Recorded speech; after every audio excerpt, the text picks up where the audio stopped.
everybody. In this video, I want to address hand positioning on the stick, and not necessarily the distance between our two hands, but how our hands are actually positioned on the shaft of our stick.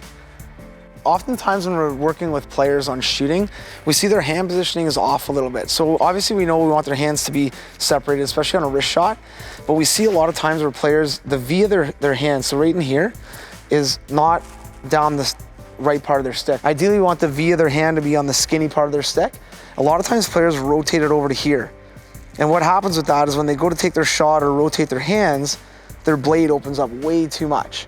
And even when they're going to get passes or make passes, their blade's wide open when their hand's in a good spot.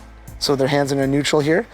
Whereas if their hand was in the correct place on their stick, now that blade is gonna be much more cupped and easier to take shots or make passes. And with our bottom hand, we want that V on the skinny part of our stick as well.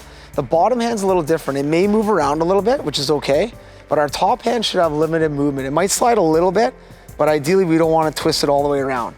That's gonna really affect our blade as we're moving.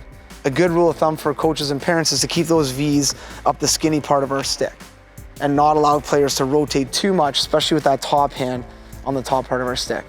When parents and coaches are working with their players on shooting, really try to keep an eye on that top hand especially. A lot of times it's hard with a glove because it's hard to see how that hand's rotating, but if you look, you'll see players with their hand over here. And we don't want that V, so that V of our glove right here, we don't want that V on the big part of our blade. So ideally when we're holding our stick, that V's down our stick on the skinny part, and same with our bottom hand, especially when we're shooting. When we're stick handling, that bottom hand may rotate a little bit, which is fine, but that top hand shouldn't rotate through the top part of our stick. So as they're shooting, keeping that top hand again up and away from our body, but that V down our stick, don't let players rotate. If you see a player rotating that hand, try to get them to pull it back. Because what that causes, when we rotate that hand here, when I fall through with my shot, now that blade's wide open. Or if I get a pass, so let's say I'm getting a pass and my blade's wide open here, now I turn my stick and then that puck's gonna hop as that blade's open, not trying to receive a pass. So again, really emphasizing that V being down that skinny part of our stick. So now when we catch that pass and we have that blade cupped, we're in a good spot. So when we're taking a shot and my hand's over the big part of my stick and my top hand's rotated, now look at my hand, look at my wrist. I gotta rotate my wrist over here to get cupped. And this is something you'll see that hand totally over rotated. And then when the players follow through, just by naturally pulling their hand back, watch what happens to the blade of the stick.